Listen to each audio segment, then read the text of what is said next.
Whether we should waste much time talking about Russia and Ukraine here. The only thing I can draw from that, this conflict, which has had many consequences that have gone beyond that geographical space and affected those of us, say, in Africa,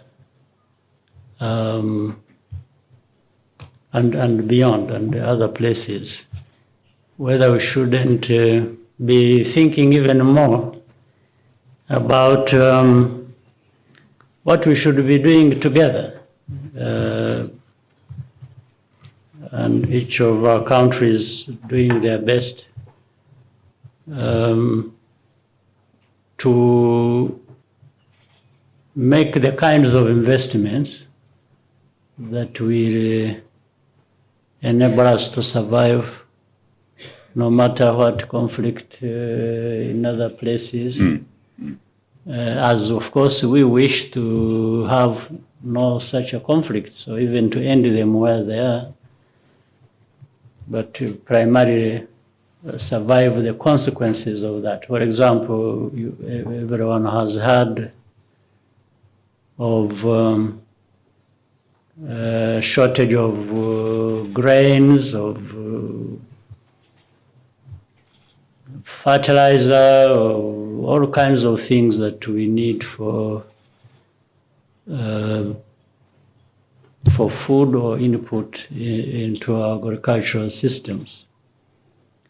So can we build resilient economies and have these sectors so that, because we can grow grains, you can have grains to feed Zambia, Rwanda, and the rest of Africa, especially given the agreements we have signed and the vision we share of self-sufficiency, so that we are able to weather the storm that comes from different parts of the. This is really my for me, what would be more important, but this is not to sort of belittle or minimize the importance of the effort. You, the leaders of our continent, attempted to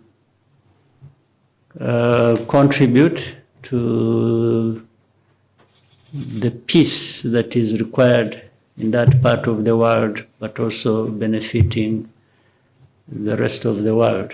Yeah.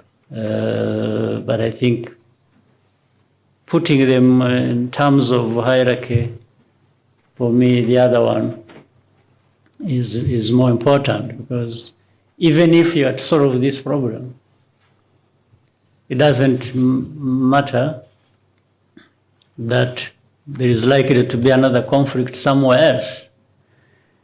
As we have seen, I'm talking as a student of history, or an observer who sees what happens in real life. So instead of running after one problem and trying to address it, which is necessary to do whenever that is required, but more important,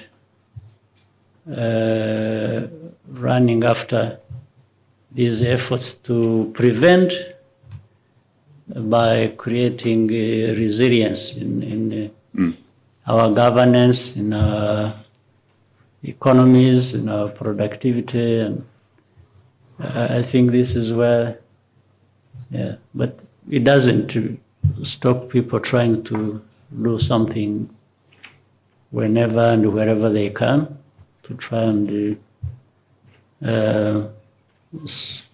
bring to an end any conflict like that, even before it affects our economies. It consumes people's lives in their thousands and really causes tragedies and the devastation. But so I'm not sure. Well, the journalist is doing his work, but as leaders, we have to do our work also. Indeed. In terms of educating some of these journalists. Just to add on a little bit.